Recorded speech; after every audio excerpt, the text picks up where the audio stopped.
The Israeli parliament has passed the final piece of a legislation package needed to open the door for visa-free travel to the United States. But U.S. and Israeli officials clarifying that there is still more work to be done. Israel has long sought entry into the U.S. Waiver Program, which allows citizens to visit for up to 90 days without first obtaining travel documents. But it struggled until recently to meet strict U.S. requirements on several issues, including security and data sharing.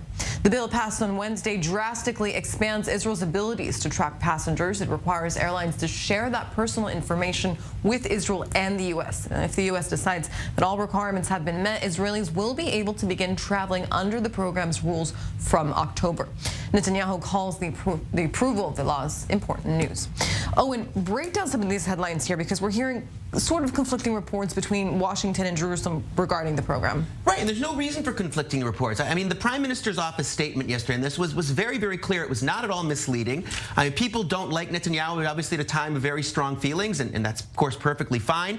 But if you stick to the facts and you actually read the statement is very clear. The last piece of legislation needed to meet the requirements of the visa waiver program has passed, and Israel will meet the other requirements it needs to meet, and once it does so, is expected to join the program in September of this year. And obviously, Sarah, it's couched in an optimistic tone. This is a prime minister trying to sell his policies to the public, par for the course in statements like these, so there should be no confusion. What's going on? Well, two of the requirements for the visa waiver program are here on the table. One is that Israel needs to set up a kind of database of entries and exits, has to do with security issues for the United States, because the United States will not be pre-vetting people as it does when it gives visas. That's the legislation that are now finally passed the Israeli Knesset and become law. That's a requirement that has been met, the last legislative requirement. The other requirement that Israel still has to meet, by Israel's own admission and by the State Department's admission and focus as well, is Israel needs to give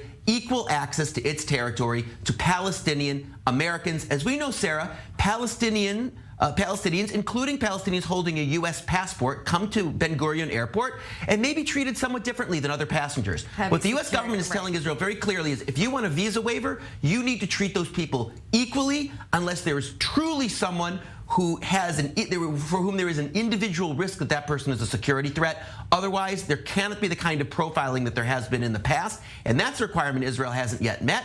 It is true that that may be a sensitive issue for the Israeli public, that the Israeli public has not yet come to grips with. And yes, over the next 6 months, there's going to have to be a decision made. Which is more important to the public, to be able to maintain that power and that authority at the airport, or to get a waiver on U.S. visas?